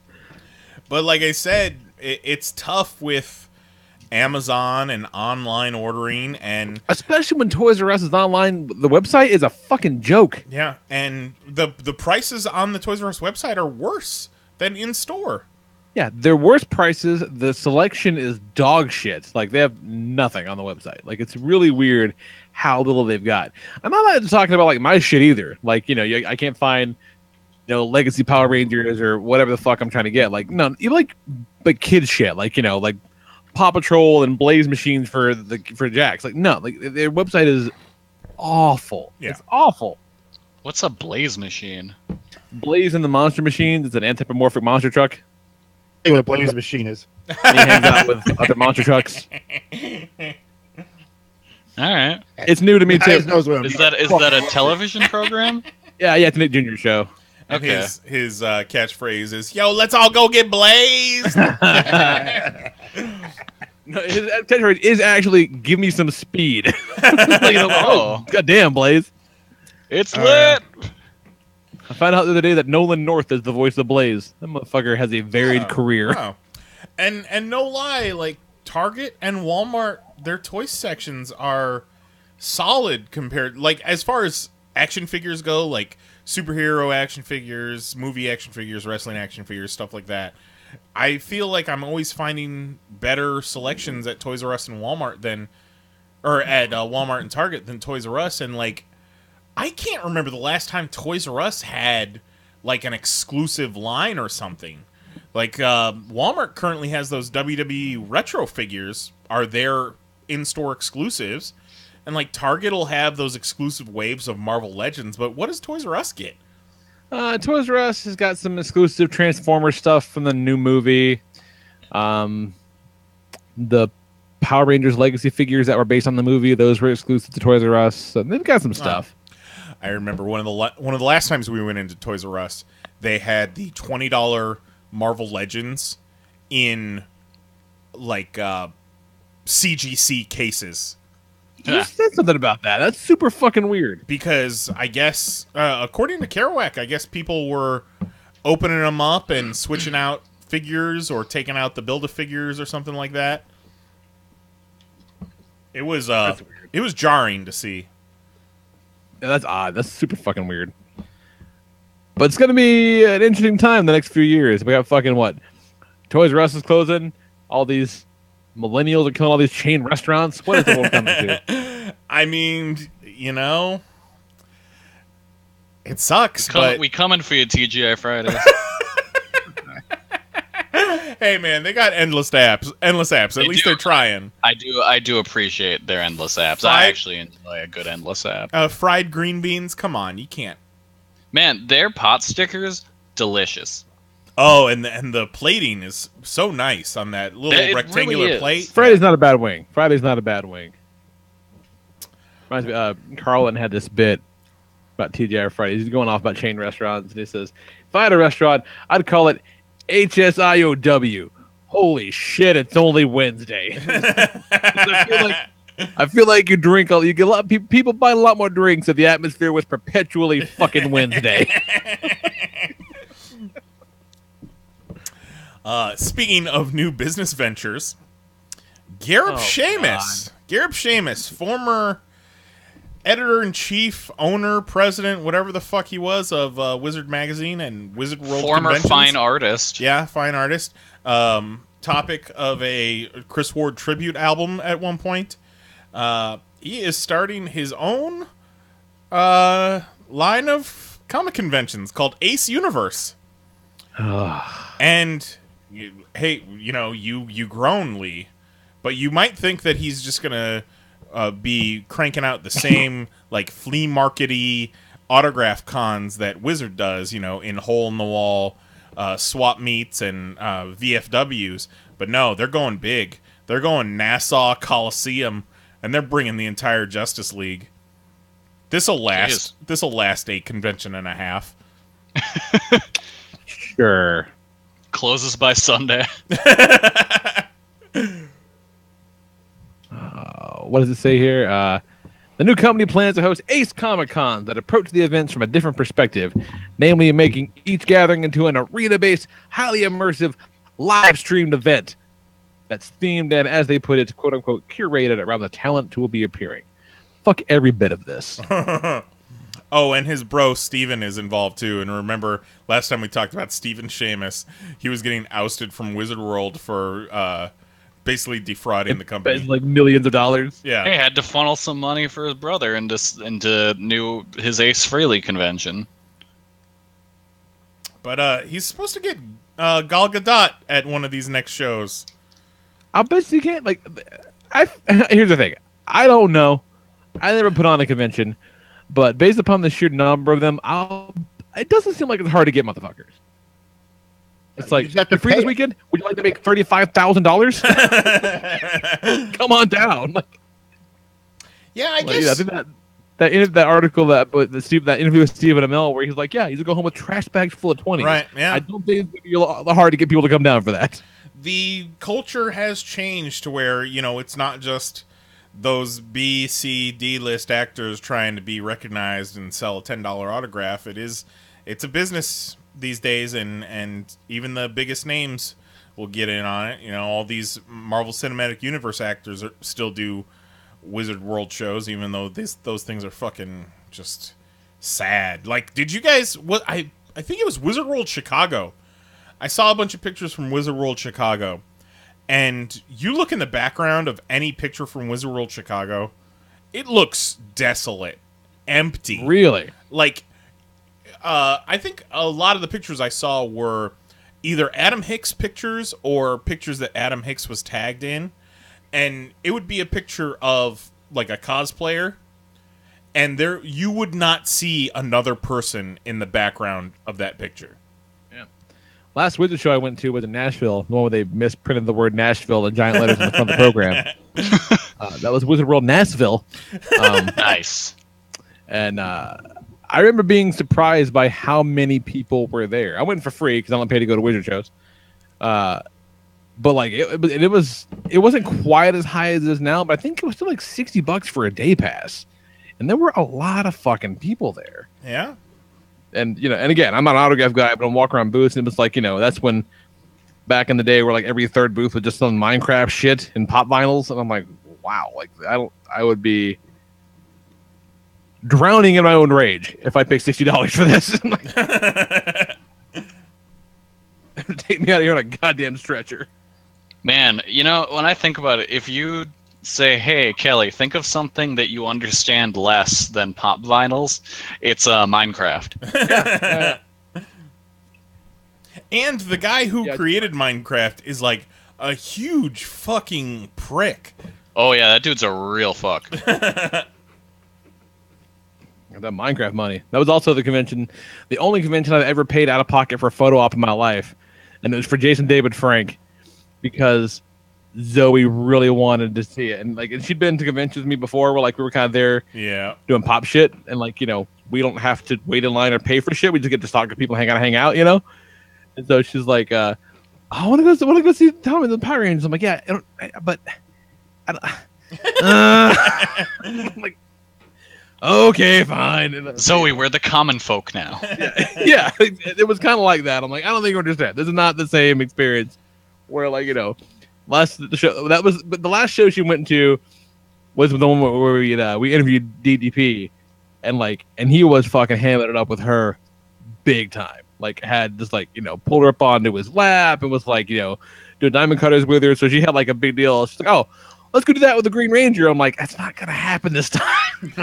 and then she's like, Daddy, what the fuck do you do this podcast for every week then? Yeah. Doesn't quite work that way, honey. Why was the Green Ranger such a douche? Why did we give him money? Ugh, all right, fine, we'll do that. Just ranting about the security. Fucking Wizard World. So I brought up Gal Gadot a little bit earlier. Speaking of Wonder Woman, Patty Jenkins has signed on to direct Wonder Woman 2, and she has made history and has become the highest paid female director in history, and she's supposed to pull in between $7 and $9 million for Wonder Woman 2. Get it, How girl. much they paying Wonder Woman? Probably $7. Probably more than that. All right. But then maybe not, because Patty Jenkins made $1 million directing, and Gal only made, what was it, like 200,000? We reported something like that. She made peanuts off of Wonder Woman, but she'll make more. Back end on the second one, though, I'll bet. Yeah, she probably got back end off the first one too. Really, I don't know. She was still relatively untested in a lead role. Two things about that price tag: $7 to $9 million to direct a movie is fucking cartoon crazy town. That is an insane amount of money for directing a film. Oh my god, good for her though. Also, between 7 and 9, motherfucker, that's a $2 million gap. I'm gonna need to know, is it gonna be 7 or 9? If I'm Patty Jenkins, what the fuck? But really, that does seem like a lot of money. But still, I don't think she's making Zack Snyder money. That's fucking crazy, man. Absolutely crazy. You're probably right, but still, it's fucking nuts. If Patty Jenkins couldn't get it before, she can get it now with that $7 to $9 million in her bank account. Patty Jenkins can get it. Oh, she can certainly get it. Her and Carla Gugino and Jamie Lee Curtis in her poop yogurt. All of Straight them. up. Getting Straight it. up. And they've also signed somebody to write the screenplay, and it's the guy who wrote The Expendables. So, what the fuck? That is super fucking weird. What happened to the guys who wrote the first one? I don't know. I don't get it. Yeah, not for nothing, but they should bring back. Jeff Johns and Patty Jenkins will also be co-writing. Okay, that's good. And Jenkins worked with this guy, Dave Callahan, who wrote The Expendables, on a movie called Jackpot. So they've worked together before. He's also done Doom and 2014's Godzilla. Ooh. That's so weird when a movie's great. The biggest movie of the summer. I don't think any of us expected that. Wonder Woman to be the biggest movie of the fucking summer. And then for them to announce a sequel, and they're like, oh yeah, and it's going to be written by the guy who wrote The Expendables and Doom. What? All right, then. But, then we also found out when we watched the fucking Wolverine movie that the fucking dude that created Game of Thrones wrote that fucking movie. So like, you just don't ever know. You never know. You gotta get the garbage out of your system before you can produce art. What do you guys think about David K. Harbour as Hellboy? This new image that they've released. Boy, that looks great. Yeah, it looks nice. Looks like he's doing a Ron Perlman cosplay. Yeah. I still don't think they're gonna shoot a single frame of this fucking movie. What's that? I still don't think they're gonna shoot a single frame of this fucking movie. Really? I don't know. It's looking more and more like it's gonna happen, but I'm just very skeptical about the whole thing. I'm on board. I love it. I enjoyed this Hellboy movies quite a lot. I'm on board for this. I like that guy. I like everything I'm seeing about this. Sign me up. I'm way fucking in. That's great. Sure does look I like he Hellboy. looks like a little scarier. I dig it. Let's do that. Okay. Is that him? Is that his? That's not his body, is it? I think it is. Because he was pretty fucking pudgy in Stranger Things. You fucking did one of those crazy ass fucking Chris Pratt transformations. Was it all Ron Perlman in the Hellboy movies? Or was he wearing a bodysuit of some sort? He was probably wearing a bodysuit. Because he was also like well into his 50s when he was shooting those movies. Yeah.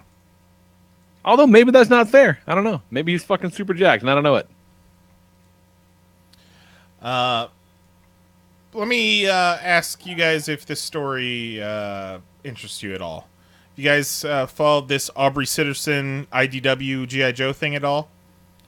A little bit. Yeah. I know that it's happening, but I don't know exactly what the fuck it is. So the Cliff Notes from where I can understand it is on September 11th, Aubrey Sitterson, who is writing G.I. Joe for IDW, correct? Writing G.I. Joe? Not art, yes. Right? Writing. And Aubrey Sitterson, he was a wrestling guy. He was doing a wrestling podcast for a while, or still does. Yeah, he still does.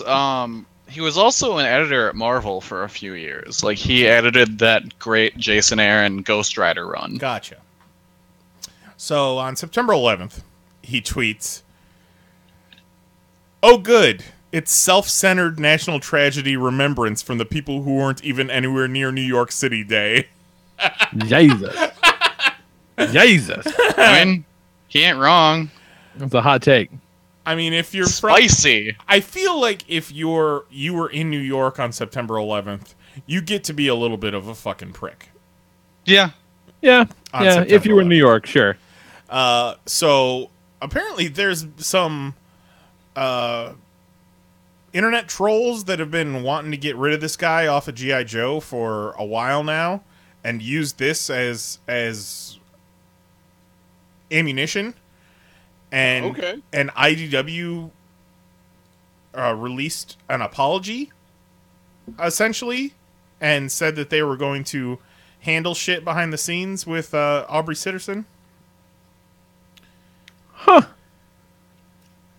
And so now there is a backlash from not only fans of his, but the creator community that's kind of like, what the fuck, IDW?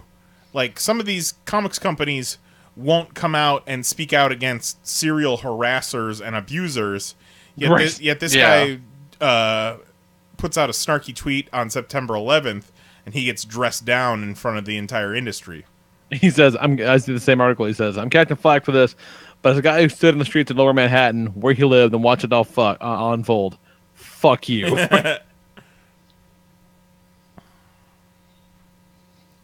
This is kind of hilarious because you have to look back and realize this is the guy who writes the G.I. Joe comic book. And I guess... Not the guy that writes Captain America, not the guy that writes Batman. G.I. Joe comic book. But I guess there's a lot of G.I. Joe comic book fans that are real piece of shit alt-right types. That fits. Surprised by that. Which that's not being a real American hero. No, not at all. And really, if G.I. Joe was real, they would be fighting for Aubrey Sitterson's right to free speech. That's right. Because... Fuckers. And now you know. And knowing is half the battle. Knowing is half the battle. You want to take a wild... Like a G.I. Joe number 7. Reported on Comicron.com. And when you guys take a wild guess what G.I. Joe number 7 sold? When did we order like 5 copies. Yeah. So I'm going to guess... 7,500. I'm going to guess 5,000. 5,404. And that is not an indication of me shitting on the value of that book. I actually like that book quite a lot. Mm-hmm. And that's coming in like, I'm not a G.I. Joe guy. No, I'm not either, but it's a fun read. Yeah. But point being, you know, oh, did we going to hurt the virgin eyes of some 5,000 people? Chill the fuck out. God damn, and it's probably all led by people that don't even fucking read the book. Absolutely, because nobody reads the book. This Bleeding Cool article implies that it's the same people that are against some diversity changes in characters in G.I. Joe, like, you know, making white people brown or whatever. So, oh, the nerve! Yeah, they just the nerve. They changed my toys. They got their dander up. And then R.I.P. Len Wein, or is it Len Wein? Len Wein. Wein. Oh yeah, because it looks like Wiener. R.I.P. Len Wein, and your sweet wiener. Dude created Wolverine. Bummer. Yeah, he's one of the most underappreciated heavy hitters in comics. Oh, look at CBR blocking my shit too, Knize. Wow. Yeah, I had to whitelist CBR just so, because all the other sites are garbage when it comes to looking for actual news, you know, by within a certain date range. But yeah, CBR's got some ad block shit now to where if you don't want to see ads, you gotta pay to play. Hey, buddy. See, you got an ad blocker on there. Don't you know we need to make money? I got to get some dollar bills in my pocket so I can make Janet come back. Not to derail, because, you know, Len Wein is whatever, but I'm looking at this. I'm just scrolling down the front page of CBR. CBR, which now says I have to either remove my ad blocker or pay for it. And... like, there's no editorial content. Like, there's nothing here that makes this special. It's just the same regurgitating bullshit that everyone else does. Yeah, it's list, solicit, press release, solicit. Excerpt from the interview. Clickbait expert from an interview. Yeah, link to the Wonder Woman Honest trailer, listicle, press release, solicits. This article says Matthew Vaughn had plans for a young Wolverine movie. Just going to take a wild guess. He was probably on the red carpet being interviewed about the Kingsman, and someone asked him a question about Wolverine. He said one sentence. So take a wild guess. That's what this is. It's funny. We're talking about CBR, and they're notorious for their autoplay videos. Mary said that Google's rolling out a thing where they're going to disable any autoplay videos to have audio play. They're going to do something where either it's going to be against the rules or you're not going to be able to have videos autoplay with audio. Nice. Right on. Gotcha. But anyway, done bitching about that. Fucking, Lin Wayne. That's a goddamn tragedy. R.I.P. Yeah, what a fucking giant, man. Yeah. Like, what a fucking giant. But, he will live on. The second class of X-Men, Swamp Thing. He will live on forever, and then his characters will live on as people build props or pretend to build props and steal people's money from them and never return it. Get it, Wolverine? Made you a made man, goddammit. Jose got me. Lee got me. He wrote some Transformers episodes too back in the day. Some of the really weird ones. And that's the news, man. Right on. Let's talk comics. Get the fuck out of here. Philbert? The problem with comic books is the ink comes off on your hands. Every time you turn a page, you have to wash your hands. So speaking of G.I. Joe, read First Strike #3. That's been cool. Yeah, pretty cool. I was very confused though, because the kind of previously on recap page or whatever had panels from that issue on it. So I'm like, wait, did I fucking miss one? Like, oh no, this is the wrong thing. Okay, great. Like, okay, it's fine. That's fine. Yeah, it looks good. I'm kind of this is fun, man. It's cool. I appreciate it when the artist drew the Ma Dunbar looks like drew the two helicopters for Victorion. So what is that? Skyburst and Stormcloud or some shit like that, whatever. Something like that, yeah. When they transformed into the helicopter mode, you could see like the robot fist on the side of the helicopters. Like that's what the toy looks like. I'm like, that's fun. Good for you. That's kind of great. Why not? That's fucking good. Really good. I'm digging that one. I think it came out last week before, whatever, but I did finish 4 Kids Walk Into a Bank. And did you read that one, Kelly? No, I didn't.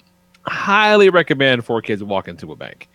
5 issues. This is the end of it. That kind of wraps up real neatly. Very, very cool story. It's about some kids in the 80s and the kind of the main girl in the story. She runs into these kind of shithead guys in town. Turns out she kind of figures out that her dad used to kind of run with these guys. They were, ne'er-do-wells together. They're out of the joint now and want her old man to help them kind of do one more job or whatever. And so she and her, gets her friends to help her out. Decides the only way to save her dad is to either derail these guys so they can't rob the bank and get her dad in trouble, or fuck it, rob it themselves and give them the money, and that way her dad doesn't have to get in trouble. And it's about them kind of planning their own bank heist, but they're just kids. Like they're really bad at everything they're trying to do, and it's really, really cool. Really good dialogue, looks great, phenomenal color palettes. Like this, it's really, really great. Highly, highly recommend it. I think the trade comes out in like 2 weeks or something like that. So very, very highly recommended. It's really, really good. Transformers Lost Light #9.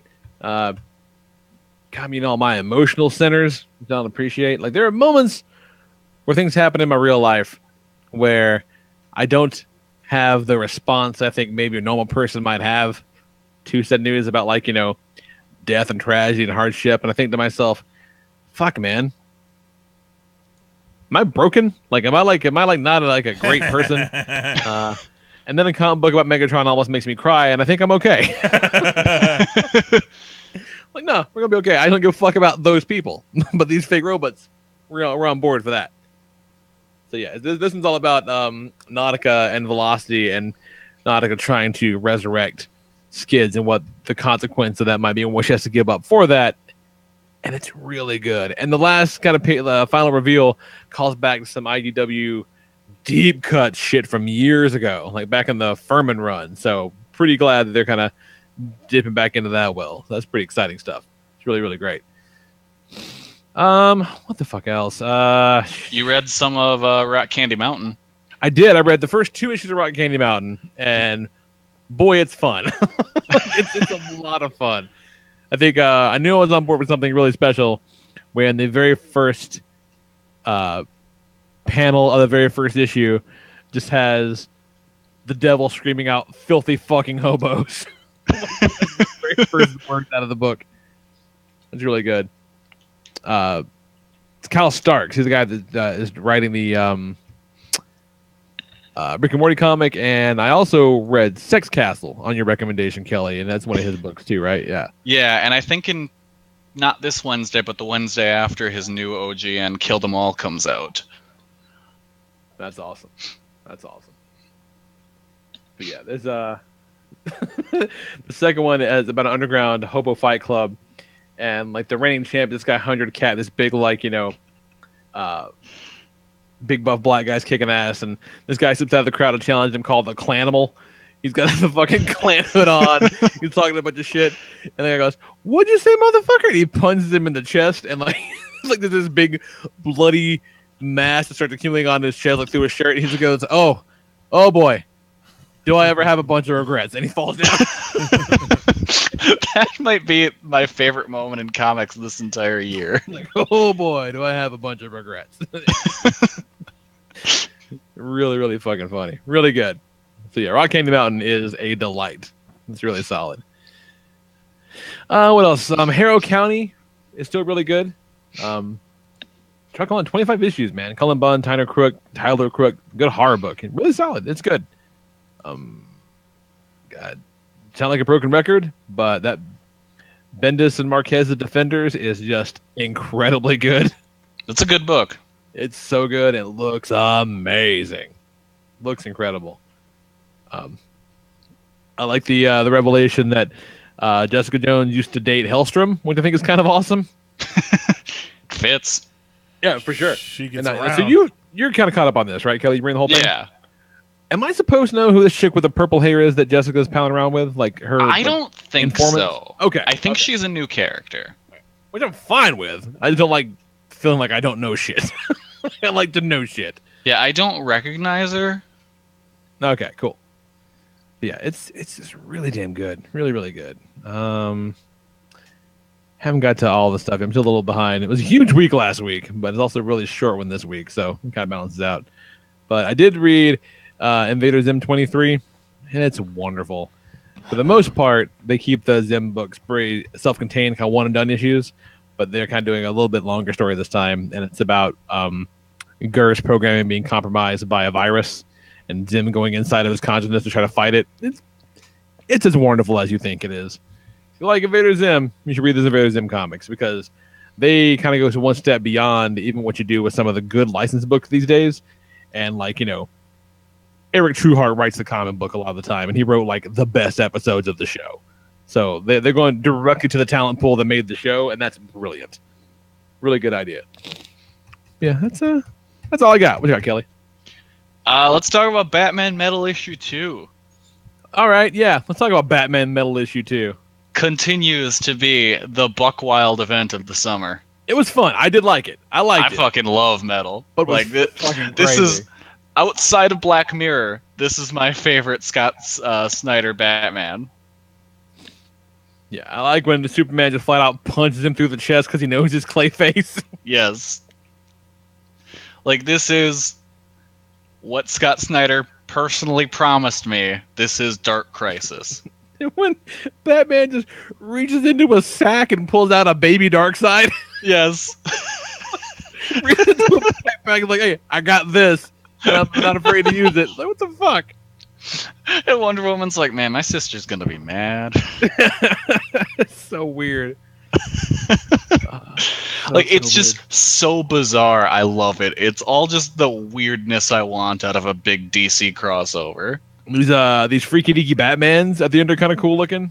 Yes, Like the evil first of the Batman? one-shots comes out tomorrow, the Red Death. Oh, is that right? Let's check Yeah, that that's the good old the Flash Batman. I'll check that out.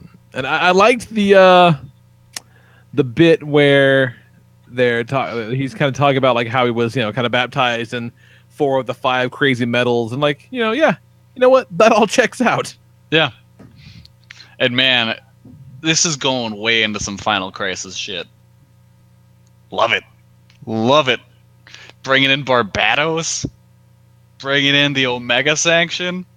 Yeah, here's the thing. I don't know shit about Barbados and the Mega Sanction, but it just smells like Grant Morrison. Oh, it is. I knew it. Oh, it so is. Fucking knew it. So great. This is what I want out of my DC comics. It is good, and it is for as nuts as it is. For as deep cuts as it is, it's not inaccessible. Which I No, not at all. No, and I'm really glad that Hawkman isn't playing a major role like I was afraid he would, because fucking Hawkman sucks. Yeah, Hawkman sucks real bad. Sucks. He powerful sucks. Yeah. Did you read Teen Titans from last week? I've got it. I haven't read it yet. Okay, because that was the beginning of the Gotham Resistance tie-in to Metal, and that was pretty cool. Yeah, I think I'm going to read a lot of these tie-ins because this is kind of fun. I think I will end up too. I wasn't originally because I didn't really know what the fuck Metal was, but now that I know what it is, I'm all in. Yeah, this is the anti-Secret Empire in a big bad way. Yeah. Oh, speaking of that wrapped up. Did you read that Omega issue? Read might be a bit of a strong term. Because after about 10 pages, I'm like, oh, this is just these two guys talking. And they're just spouting rhetoric at one another. This is the most boring shit alive. But the big takeaway is that, Hydra Captain America is still alive and in a cell somewhere. And maybe Black Widow's alive? Question mark? All right. But it's like Nick Spencer wrote this, and he also wrote the shit where she died. So what's the fucking point? He had planned it all along. It's so dumb. So dumb. Man, Marvel better pull out something with this legacy stuff. I was thinking about that. It might have been after I read this, where I'm like, what about the Hulk? Because the Hulk was in this at some point. Like, there was a Banner in this. Like, yeah. Like, Banner, blew up the good guy's base in Vegas or something. And, I don't remember how that shook out. Like, where that Banner came from. I remember his word bubbles were all of them lowercase letters. So I'm like, is this Ultimate Banner? But then I don't remember what happened. That's how unimpactful this story was. That I don't remember what happened in a book I read 2 issues back. Oh, Secret Empire. I didn't even Googled it. You won't be missed. Secret Empire Hulk, Secret Empire Banner. No one fucking knows. I found nothing about that part of the story. Huh. It's not good. It's not good. Have you been reading Venomverse? Yeah. That's actually kind of fun. Yeah, it's big and stupid, but it is kind of fun. Yeah. Yeah, it's the kind of stupid that you want out of a Venom comic. Yeah, well, they just pluck him out and drop you right into it. Yeah, okay, a bunch of Venoms. They're fighting things that are bad for Venoms. Okay, let's go. Yeah. I like how it was literally just Spider-Verse, but with Venom. Right. Yeah. Yeah. Hey, do you ever wonder what it'd be like if Wolverine was a Venom? Here he is. They may as well have just made Moreland Venom. Oh yeah. There's still time, Kelly. There's still time. Yeah, there is. There's still time. Yep. What else have I been reading? The new issue 0 for Ninjak came out. They're launching a new series. Okay. The issue 0 is pretty cool. I think we're gonna start seeing more of the previous ninjas showing up. So Ninja A, Ninja B, Ninja C, all those guys. That's cool. Yeah, because the new title I think is Ninja K. That's cool. So yeah, that was good.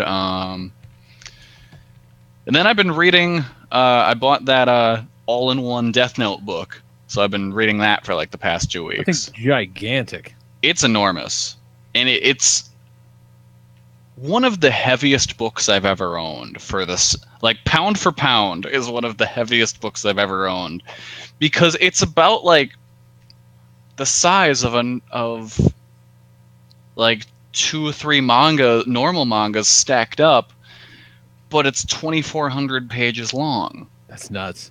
Yeah. I have the Bone Ultimate Collection, and that's a big fucking book too. But I think that looks bigger. Yeah, no, it is. I put them side by side. I want to know. Trust me. I re-listened to an old Last Week in Pop this past weekend, and this segment just makes me miss it even more.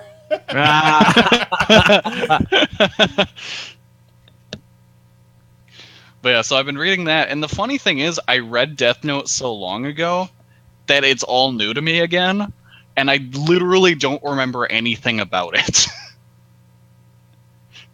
So like, I've gotten to a point where there's new characters showing up, and I know I've read this book before, right. but I don't know who they are, and there's twists and turns I don't see coming.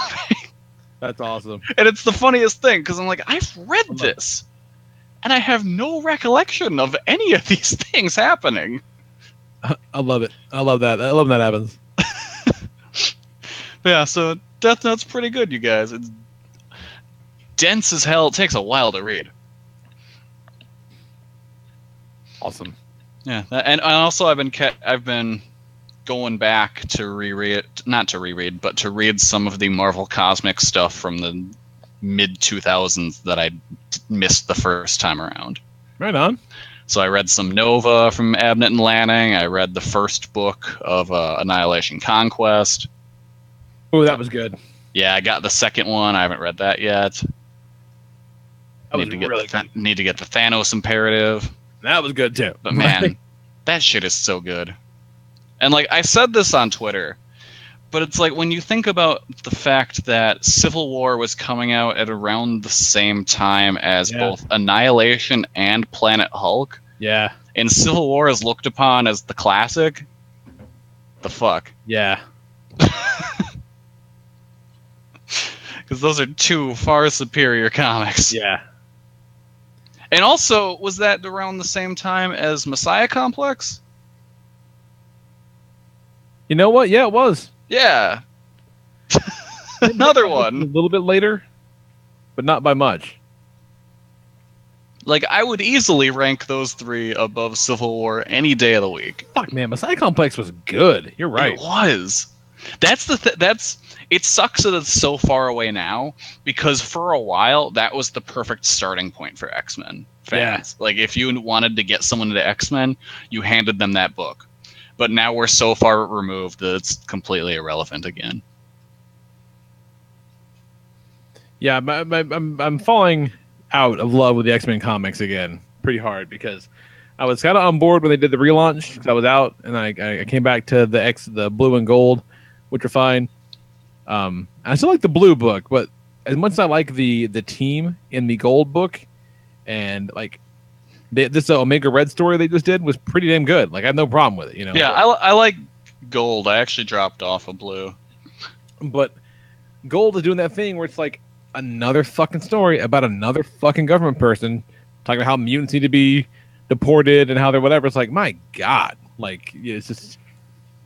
We've done this. It's 100 times. It's a timeless story, because you know why? We've done this 100 times in society. Yeah, maybe right. Might be onto something with that. Just when you think the X-Men can move on to new stories, we got somebody else trying to wipe an entire race of people off the earth. Fair enough. Fair enough. That's why, even though Magneto's character and story is deeply rooted in the Holocaust, I think you can definitely update Magneto's story to current day. Yeah.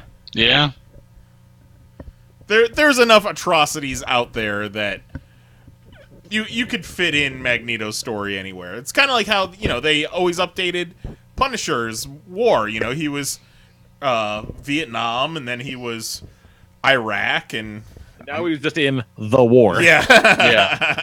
Yeah. But if you ask Garth Ennis, it's Vietnam. Which is awesome. I was trying to sell a guy at work on those Garth Ennis Punisher Max books. So I'm like, yeah, but here's the thing. It was not. So it's old as fuck and just fueled by hate. It's the best shit ever. Like, it's so good. Oh shit, you guys see that Shane House Punisher teaser that came out the other day? I did not watch it. I don't know if I need to watch any teasers for Shane House. Yeah, Punisher. I didn't watch it. Don't even want to see it. It's all, when's it supposed to drop? November, probably. Probably. That's mainly why I watched it. I want to see if they had a date at the end of it. But it's mostly like body cam footage of like these ranger guys in the forest looking for him. Oh, some First Blood type shit. And he's just hopping out from behind shit and traps and just fucking these dudes up. Oh, I love it. I love it. You're welcome, America. Yeah, I'm so down for that. One, because I like him, I like his Punisher, but also it's something radically different from any other Marvel shows, especially on the ones on Netflix. So let's do that. Yeah, fuck it. Let's go. And then six episodes in, he teams up with Danny Rand. God damn it. Oh, he would not put up with his horse shit for 5 minutes. Not for 5. If I see Iron Fist in that show, I'm gonna be so mad. Frank is just looking at Danny Rand like, I wonder what you would look like with a bullet hole in the middle of your forehead. What you got, Knize? Nothing. Not a goddamn thing. But the comic sounder reminded me that they're coming out with a Rocco's Modern Life comic. So that's cool. Yeah. A Rocco's Modern Life comic and a movie, I think, on Nickelodeon. Well, you ever seen anyone walking around in Rocco's shirt? I saw that shirt at a store, and Nicole had to talk me off the ledge of buying it. I still say I can rock the fuck out of that shirt. Rocco's such a sweetie pie. I love Rocco's. That shit holds up. It holds up really well. 1, it holds up. 2, it's amazing the shit that got passed. The stuff that they actually got in the gags and the jokes that got on that show, because it was a Saturday morning cartoon show, and there's a joke about doggy style sex in like the 4th episode. 90s Nickelodeon did not fuck around. Like, one of the early episodes is just all about Bev Big Head next door trying to get Rocco to fuck her. Oh yeah, like straight up. Like it's just it's no subtext. That's just the text. Like the episode's about Bev trying to get Rocco to fuck her because he's feeling neglected by her husband. Like, what the fuck? Such a good show. Such a good show. And I'm on board for that comic because, again, hey, this is the golden era of licensed comics. I'll bet it's going to be great.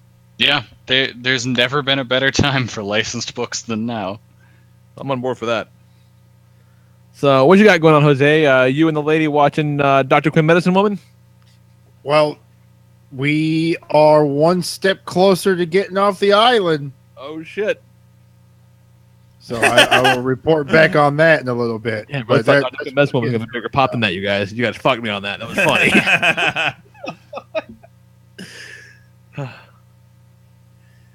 Right on. All right, so that's it. We're wrapping this mother up. It's a tight show. It's a tight 2 hours, man. I dig it. Good stuff. So, yeah. That's the show. We'll do it again next week. I'm going to go downstairs and watch Vice Principals and maybe My Hero Academia. I don't know. We'll see what's happening. Oh, yeah. White chocolate macadamia. Let's do this. White chocolate macadamia. It's worth it. It's so worth it. It took a long time for me to be convinced to watch it, but I'm so glad I started. All night long. All night. And Lee, to update you, you asked about... You asked. What did I ask? You asked when Ghosted premieres, and they're actually going to premiere it on Twitter this Thursday. What? At 9 p.m. On Twitter? They're going to stream it nightly, the first episode, from Thursday to Sunday. with like special introductions, Twitter Q&As, and shit like that. I'll just watch it on Hulu on Monday. Well, it debuts October 10th, I believe, on Fox. Well, I'll watch it October 11th on Monday. On Hulu. I'm not fucking like if I don't make TV destination viewing, what the fuck makes you think I'm gonna make Twitter a destination viewing place? Out of your fucking mind. That's cute, Fox. That's real cute. Thanks. Thanks for playing, but no, fuck you. Fuck out of here. Twitter premiere. So yeah, email us popcast@PanelsOnPages.com or I'll leave us a voicemail 616-951-1POP, and we'll be back to do it again sometime. It's God, I think that fucking Inhuman show's got to start at some point soon, right? I believe it starts is gonna be within the next week or so. Who knows? Who knows? Oh, sweet! I'm not gonna watch that. We should make a movie night out of that Inhuman show and watch it on the Popcast. Oh no! Why? Yeah, no, let's do that. Otherwise, I'm not watching it. Yeah, I'm not watching. I don't. Jose, no. But we all can watch the first episode. Oh yeah, just the first one. And then we will know for sure. Are we correct? Do we need to really watch this, or are we wrong? Sometimes, Kelly, you gotta take your fucking medicine. Oh. September 29th, which is a Friday. It debuts, so we could watch it live that next Tuesday. But Jose, you're gonna be are you gonna be doing podcasts during October? It depends on when I come back. Like I got in tonight, like around 8. So if I'm in, yeah. Nice. I'm getting all my flight info soon, so I'll get that to you guys. All right, right on. Well, worst case, we can record it. You know what I mean? Yeah, record it. As opposed to all those other podcasts. I mean, on our time. Go into either. We'll figure it out. I'm not like, we don't have to do it, but it would be an interesting exercise for sure. Maybe it'll be a lot of fun. Maybe we'll fucking love them. Maybe we're like, oh shit, Inhuman, son. Okay, they're doing the first 2 episodes on September 29th. So. Oh, there you go. That's a full night. Yeah, that's like it'll be like an IMAX experience. Ugh. Well, now we have to, Kelly. Yeah. You should have went along with it. If you sounded more enthused, I'll be like, eh. Yeah. But, if the thing we're going to watch to make one of us upset, we're all but guaranteed to watch it. Punisher Warzone, anybody? Anybody? We'll go back for round 2? No? Oh, that movie's tremendous. So good. It's a great movie. Yeah, email us, write us, listen to us, smash that like button on YouTube, fam. Yeah, watch Jose's video and share it. Like, share, subscribe. Goddamn genius. Yeah. So we'll be back next week. Talk to you guys then. We'll be back at youtube.com/panelsonpages at 10 p.m. Eastern, 9 p.m. Central. So for Jason Knize, Jose Guzman, and Kelly Harris, I'm the Lord Rep and Lee Rodriguez. We'll talk to you guys next week. Love you. Night. Bye.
wonderful. Bravo! I loved that. Oh, it was great. Well, it was pretty good. Well, it wasn't bad. Well, there were parts of it that weren't very good, though. It could have been a lot better. I didn't really like it. It was pretty terrible. It was bad. It was awful. It was terrible. Get him away! Hey, boo! Boo!